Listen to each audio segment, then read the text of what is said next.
Welcome to Donmar TV News Channel. Hindi nahawa si Pangulong Rodrigo Duterte sa kabila ng pagpositibo sa COVID-19 ng ilang mga tauhan ng Presidential Security Group PSG. Samantala, isinagawang pulong naman kagabi. Epektibo na ngayong araw ang Alert Level 3 sa lalawigan ng Laguna. Tinalakay din sa pulong ang libreng antigen self-test kits. Nananatiling ligtas si Pangulong Rodrigo Duterte laban sa banta ng COVID-19.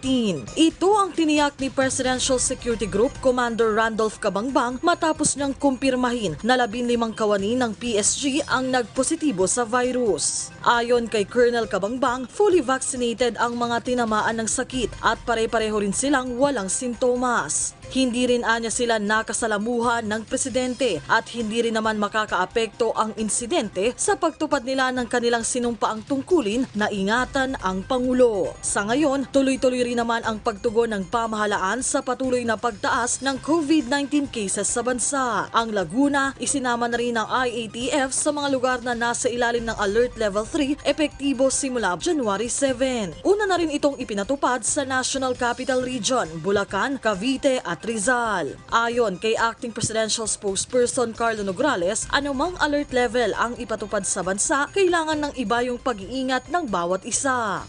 Malinaw po na lahat tayo kailangan kumilos ng may buong pag-iingat. Mask, hugas, iwas, plus ventilation, plus bakuna. Kung may nararamdaman po kayo, immediately isolate. May full IATF meeting din muli ang mga otoridad. Isa sa kanilang mga masusing tinatalakay ang issue hinggil sa COVID-19 antigen self-test kits. May mga nagsusulong na rin kasi na sana'y payagan na ito at sana'y isubsidize na rin o gawing libre ng pamahalaan para mas mapalawak pa ang COVID-19 testing sa bansa. This is something that's consistently being discussed. Especially in light of this Omicron. It has to pass through FDA. FDA has to approve. We have to have our health experts to chime in. Ang Department of Health naman, pinatututukan na rin ito sa Food and Drug Administration. I've prodded him to make sure that the CPR of the currently available antigen test kits will be revised to include the home home testing using antigen test kits. Because now, it's still done mostly officially in a lab setup.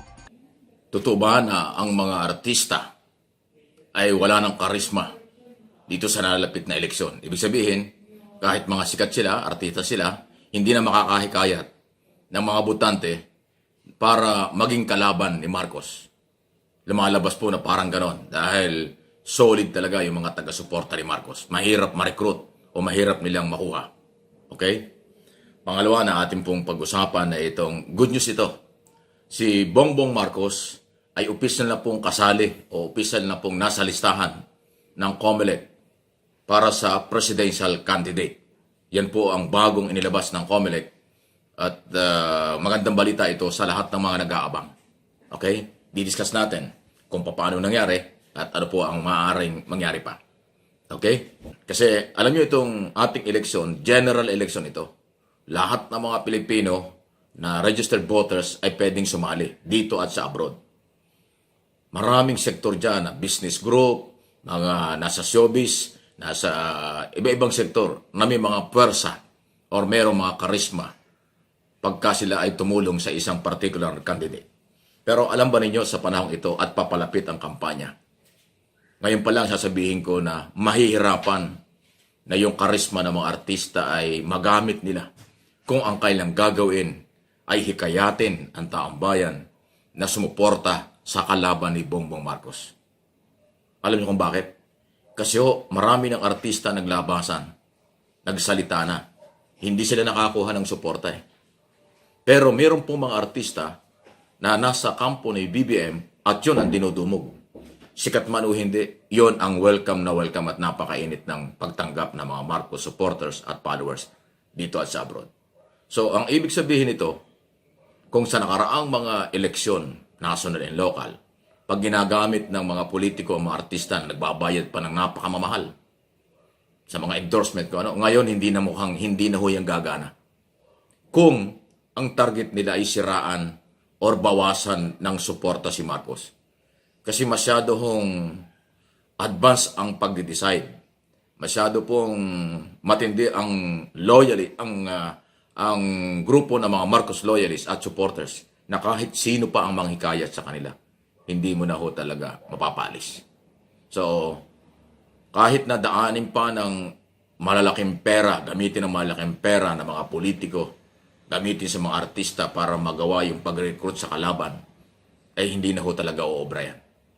Lalo na ngayon, marami rin pong artista ang voluntary na sumama sa BBM Sara Camp. Kaya ho, ibang-iba na ngayon. At nagising na nga ang lahat. Kaya ito ay kakaibang eleksyon. Big challenge ito.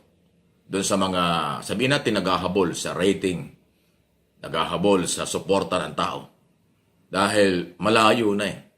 Nakauna na ng milya-milya ang mga Marcos followers at supporters dito at sa abroad. Ibang klase yan. Okay? So, pwede po kayo mag-comment, react sa isang yan.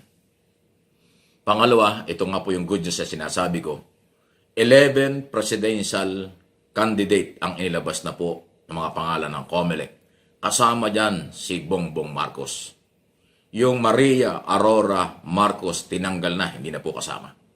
Pero ito po ay tinatawag na tentative. Ang sabi ni James Jimenez, tagapagsalita ng COMELEC, pwedeng mabawasan pa yung 11. Kasi dati 15 yan eh. Ngayon 11 na lang. Pero ang importante rito, kahit pa merong mga disqualification cases si Marcos, isinama na ng COMELEC ang kanyang pangalan sa official candidate. Dahil sa kasalukuyan, umabot po ng 8 ang disqualification case. Ang 3 dyan na-dismiss na. 5 na lang ang natitira.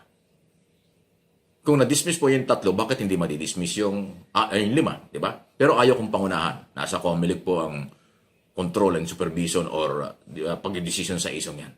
Binibigyan ko lang kayo ng idea na kung na-dismiss yung 3, bakit hindi madidismiss yung iba? Ay halos pare-parehas lang naman yung grounds o yung mga sinasabi nila diyan sa disqualification cases na yan.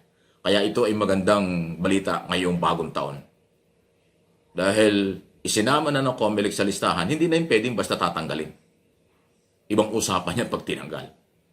So, ibig sabihin na nakita ng COMELEC na sa ngayon, sabihin natin, ayaw kong pangunahan, walang matibay na ebidensya against Marcos. Pangalawa siguro, nakita nila yung tindi ng init at suporta ng mga tao dito at sa abroad kay Marcos.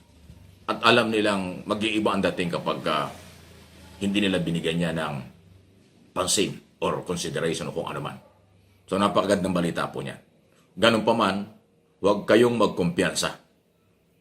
Yun ho yung pasubali natin dahil ang sinasabi ho ng yung parinig ng COMELEC, itong 11 na parcel na ito, pwede pang mabawasan. Hindi ko sinabing si Marcos ang mawawala. So kailangan bantayan pa. Continuous ang pagbabantay, monitoring. At ako naman, habang nandito tayo sa Manila, patuloy din natin minomonitor at kung anong development, ipaparating ko sa inyo. Pero sa ngayon, yan ang magandang balita. Yung, inulit ko, 15 presidential candidate, 11 na lang. At yung inyong pinangangambahang Maria Aurora Marcos, wala na. Hindi niya na-justify na siya ay national candidate. So, isa na lang ang Marcos na kandidato. Si dating Senador Bongbong Marcos yan o BBM mas kilala. Okay? So, good news ba yan para sa inyo? Ibig sabihin, happy ba kayo dyan? Pero tulad na sinabi ko, huwag magkukumpiyansa. Kung talagang, lalo na po yung mga talagang followers at supporters. Kasi nga ho, marami pang pwede rin mangyari. Ganun pa man, mas maganda palakasin pa ng palakasin ang organization at pagre-recruit ng mga or pagtanggap ng mga volunteer. Kasi ngayon pong panahong ito, dahil merong COVID, napakaganda ng pagkakataon yung pagre-recruit or pagtanggap ng volunteer dito nangyayari. Habang walang motorcade, walang rally, dahil pinagbawal. So, itong pagre-recruit sa magitan ng online, Luzon, Visayas, Mindanao, ito ho yung pagkakataon. Dahil online, pwede naman hong mag-organize at pwede hong ma-identify kung sino ang leader bawat province at region. At yan ho yung ginagawa ngayon. Okay, so Kayo na po ang bahala kung ano po inyong masasabi sa mga galawang ito at good news na ito. At doon po sa mga artista na nabanggit ko kanina sa una, na meron kayong talagang binabantayan at idol po ninyo o talagang tagahanga kayo. Pero pagdating sa politika mag-iiba, lalo nakakaiba itong politikang ito. Presidential candidate po ito. Hindi ito madadaan sa palakasan, pasikatan, o pera. Dahil ang mga volunteer at mga taga-suporta nag-decide na. Walang pera, volunteer, gusto ang pagbabago. Katulad ng nasabi ko doon sa unang mga video, gising na sila. Di ba?